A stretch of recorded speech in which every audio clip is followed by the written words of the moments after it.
The fourth type of data structure in Python is dictionary. So what is a dictionary?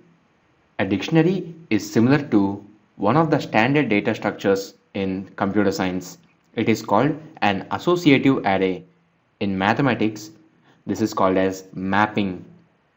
Dictionaries are useful when you have key value mapped data.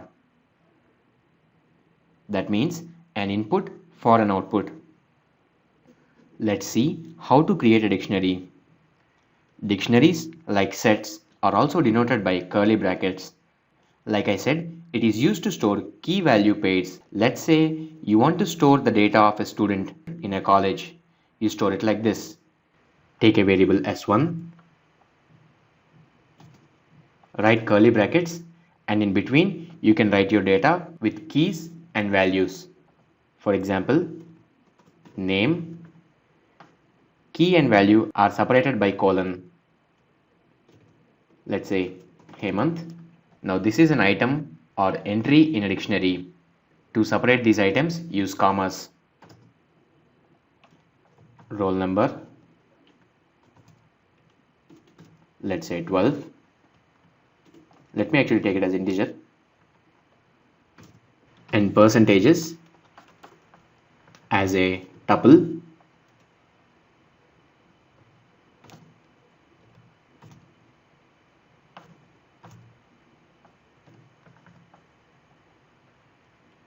Now we have three pieces of data in our dictionary, and in these three pairs, these are the keys, that is the name, roll number and percentages are the keys, and these are the values, this string, this integer and this tuple. In a dictionary, any immutable data can be a key, and any mutable or immutable data can be a value. You can access individual values like this. Let's say print s1 of, use key to index the value. There you go, it printed the name. You can also create dictionaries in another way, that is by using the dict constructor. Create a variable and use the dict constructor. Now you can send in the values.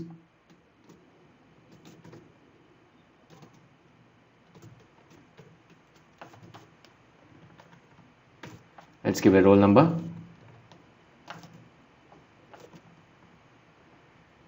And now let's print it.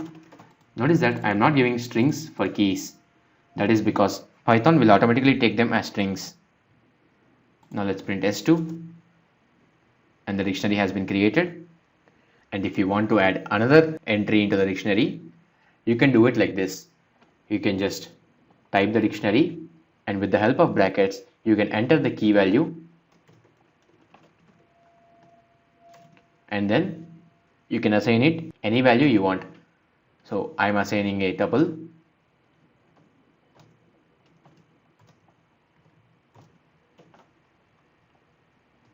Let's print it again. As you can see, percentage has been added. You'll also notice that in dictionaries also the order is changing, just like sets. And you can even create an empty dictionary like this. But you cannot create an empty set like this because this is reserved for dictionaries. That is why in the sets video I didn't mention this method while creating a set. Now let's take a look at dictionary methods. You can pause the video right now and take a look at them.